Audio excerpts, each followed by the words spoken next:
Have you ever wondered what would happen if you sneezed in space? It's a thought that may have crossed your mind while watching astronauts floating around in their spacecraft, all suited up and seemingly impervious to earthly inconveniences. Well, today, we're going to delve into just that. Let's start from the beginning, shall we? A sneeze, as we all know, is a reflex action. It's your body's way of getting rid of something irritating, like dust or pollen, from your nose or throat. It's a powerful expulsion of air, sometimes reaching speeds of up to 100 miles per hour. Quite the gust, wouldn't you agree? Now, why do we sneeze? Well, the inside of your nose is lined with tiny hairs called cilia. When these cilia detect an invader, say a bit of pepper or a cold virus, they send a signal to your brain. And your brain, like a dutiful general, orders a full-blown sneeze attack to expel the invaders. This is all done in a split second, faster than you can say achoo. Now let's imagine this happening in space. Space isn't like Earth. It's a vacuum, devoid of air or wind, with no gravity to speak of. Our sneeze, which relies on the expulsion of air, might meet some challenges in such conditions.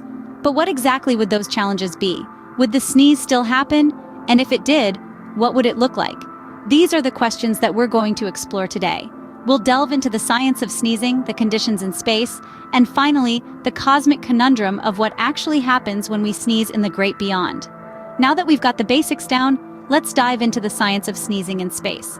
Sneezing is more than just an inconvenience when you have a cold, it's actually a complex biological process. You might be surprised to know that sneezing is a sophisticated dance of nerves and muscles, all working together to keep you healthy. So what's the science behind a sneeze? Well, it all starts with something irritating your nasal passages. This could be anything from dust or pollen to a spicy meal. These irritants tickle the inside of your nose, triggering a signal to your brain. This signal is sent via the trigeminal nerve, one of the 12 cranial nerves directly connected to the brain. Your brain, being the command center that it is, swiftly sends out a response. It rallies a team of muscles from various parts of your body. These include your abdominal muscles, your chest muscles, and even your eyelids. Yes, that's right, your eyelids. That's why you always close your eyes when you sneeze. It's not a choice, it's a reflex. The coordinated effort of these muscles results in a high-pressure release of air from your lungs, through your nose and mouth. This powerful blast serves a purpose. It expels the irritants from your nasal passages, helping to keep them clear and you breathing easy. But a sneeze isn't just a one-off event. It's part of your body's complex and ongoing defense system. Your nose is constantly on the lookout for foreign invaders. When it detects them, a sneeze is one of the tactics it can deploy to keep you healthy. So, next time you sneeze, give your body a little credit. It's working hard to protect you. But here's a thought to ponder. We're all familiar with sneezing on Earth, with gravity keeping our feet firmly on the ground and everything around us in its place. But what happens when we take this explosive, involuntary action into the weightless environment of space?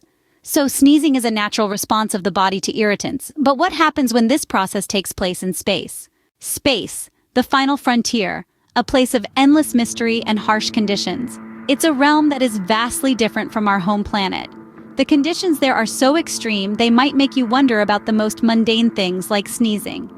Firstly, let's talk about gravity, or rather, the lack of it.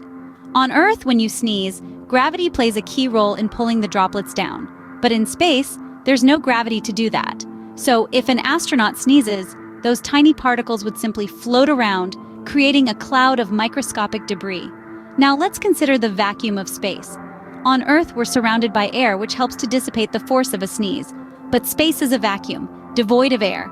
So, a sneeze in space, without air to break it up, could potentially be more forceful than one on Earth. Of course, we mustn't forget about the spacesuits. Astronauts wear these suits to protect themselves from the harsh conditions of space. The suits are sealed environments, providing astronauts with oxygen and keeping them at a comfortable temperature.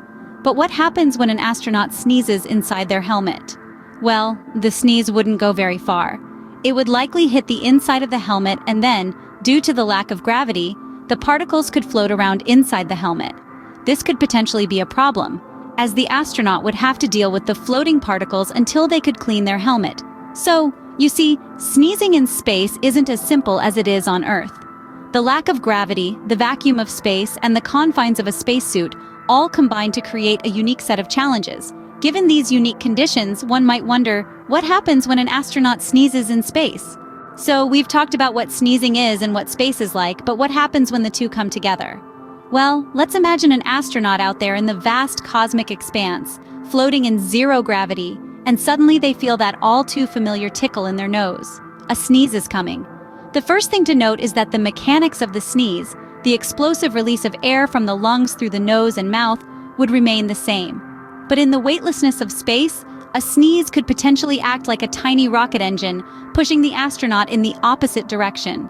Newton's third law of motion in action, folks. For every action, there's an equal and opposite reaction. But don't worry, the force exerted by a sneeze isn't enough to send an astronaut hurtling through space. The propulsion effect would be minimal, more like a gentle nudge. Now let's consider the astronaut's helmet, a self-contained mini ecosystem. A sneeze in this closed environment wouldn't be able to escape.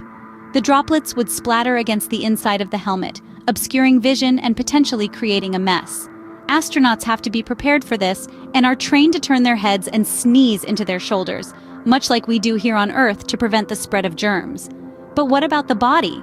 The sudden change in pressure from a sneeze could potentially cause discomfort in the ear canals or sinuses, especially in the dry air of the spacecraft. However, the human body is remarkably adaptable, and astronauts would likely acclimate to these sensations over time. And remember, in space, no one can hear you sneeze. Sound doesn't travel in the vacuum of space, so a sneeze would be a silent but not necessarily graceful affair. Sneezing in space, it seems, is a unique and potentially tricky situation for astronauts. So now we know, sneezing in space isn't as simple as it is on Earth. In our journey today, we've navigated the complex world of the humble sneeze, from the science behind it to the unique conditions of outer space. It's a topic that might not have crossed your mind before, but it's one that's filled with fascinating intricacies and surprising discoveries. We've learned that a sneeze is not just a simple reflex. It's a complex process involving various parts of our body. The brain, nerves, and muscles all work in harmony to expel irritants from our nasal cavity in one swift, powerful blast. It's the body's natural defense mechanism, a marvel of human biology. Then we dived into the vast, mysterious realm of space, a place of zero gravity, extreme temperatures, and a vacuum environment. It's a world far removed from the conditions we're accustomed to on Earth, where even the simplest tasks can become challenging. This brings us to the crux of our discussion. What happens when we sneeze in space? We discovered that it's a bit more complicated than on Earth.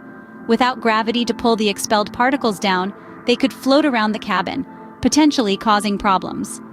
The force of a sneeze could also push an astronaut backwards, a quirky example of Newton's third law of motion in action. But astronauts are well prepared for such scenarios. They're trained to sneeze into their elbow, reducing the spread of particles. And their helmets? They are designed to deal with such eventualities, keeping the astronaut safe and, well, less messy. Our exploration of this topic has been enlightening, filled with interesting facts and surprising revelations. It's a reminder of the complexity of the universe we inhabit and the intriguing questions that arise when we blend everyday occurrences with the extraordinary conditions of outer space. Next time you sneeze, consider yourself lucky that you're not floating in a zero-gravity environment, dealing with a helmet full of, well,